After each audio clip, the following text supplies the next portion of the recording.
Ladies and gentlemen, welcome back to the Lion Golf Academy, and this is a voters video, and thank you for those who voted on this debacle.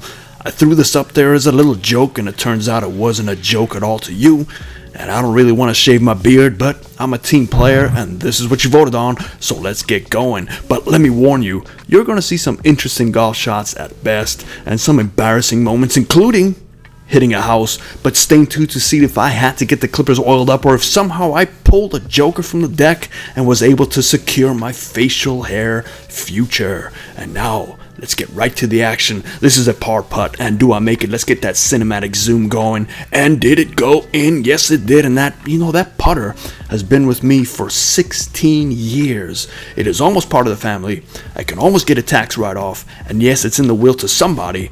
And I don't know who, but somebody's going to inherit that putter and probably throw it in the garage. I'm left with the 7-iron, and you can see I take my patented big China divot. I'm digging my way to China, and I'm not as long as I used to be. I live in my mind 20 years ago, and I still don't play enough to realize I'm 20 years old. And by the way, yes, those are not out-of-bounds stakes. Those are my legs. And one of the reasons I wear shorts now is to get ready for summer, because in summer, it gets 145 degrees out here, and I don't want to walk around with white legs because all of a sudden, I get third-degree burns. So I'm slowly moving into it. So no, those aren't out-of-bounds stakes. Those are my legs.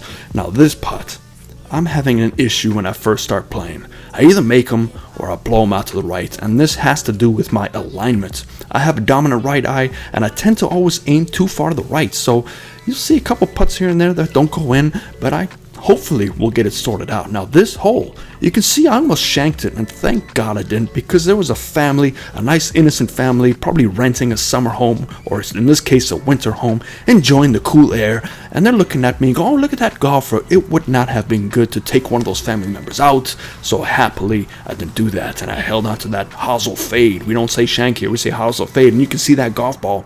I told myself, Indio, and I forgot about it when I actually hit the ball. And this is what you get, another 15-foot putt, and you can't make these all day long, so there it is, that blocks the right. Do I fix it by the end of the round? I better hope I do, because I'm 2 over, and I've only played 3 holes. I've got to somehow go 1 under the rest of the round, and knowing that, I pulled up the Thor hammer and just rocketed that thing right down the center, kicked off to the right. Really good drive, I'm really happy for that. I wanted to get that thing going, and again, China divot number 2. Look at that, another small little hosel fade, 20 yards short of my target, so I figured, you know what, I read this in a book one day, I'm going to break out my driver, and if you want to do this video instead next week, I'm going to put it up there. Please vote on this, and don't vote on these crazy challenges I've come up with, because really it puts too much pressure on me, and I'm a little bit too old, and I got enough gray hairs already.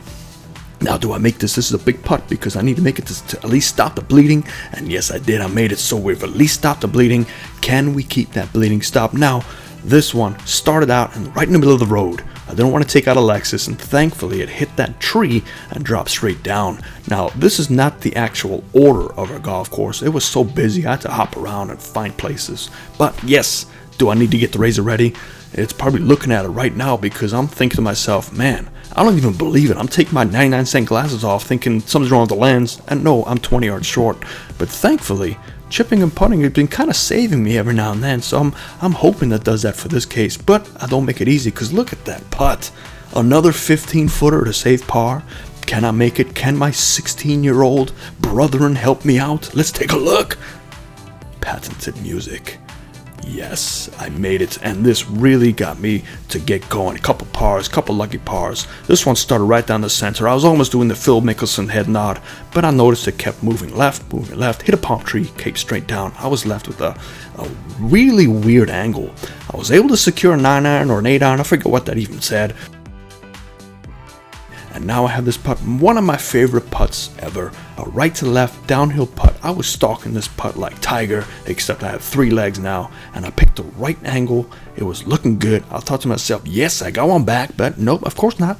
Indio didn't help me again, and I just had to settle with par. So I got 3 pars in a row. I'm looking pretty good. I get up here. I'm always short here, so I tell myself, let me take one more club. And of course, I hit it right in the sweet spot like we always do, and it goes all the way in the back of the green. Now you'll see I have a very small putt here. It's only about 65 feet. Okay, now the odds of you making this are very small, but do I get it? Come on, get in there, and Of course not, but you know what? I'll take that 2-putt.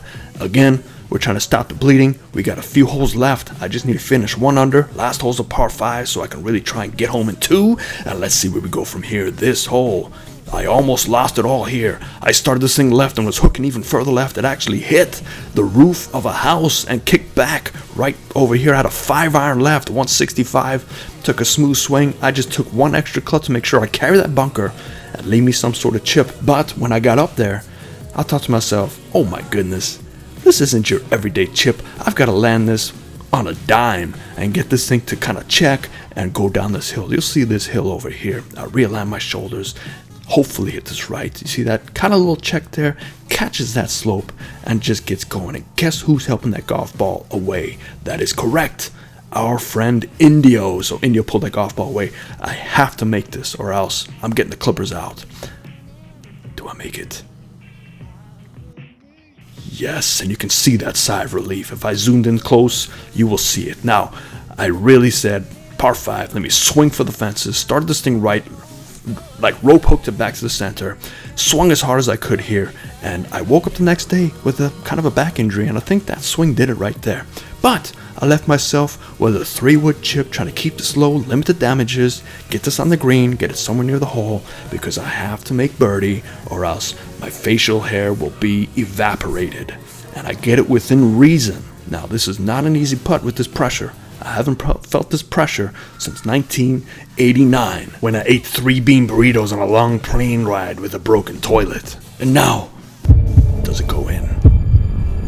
Dramatic music. Yes! I saved my facial hair.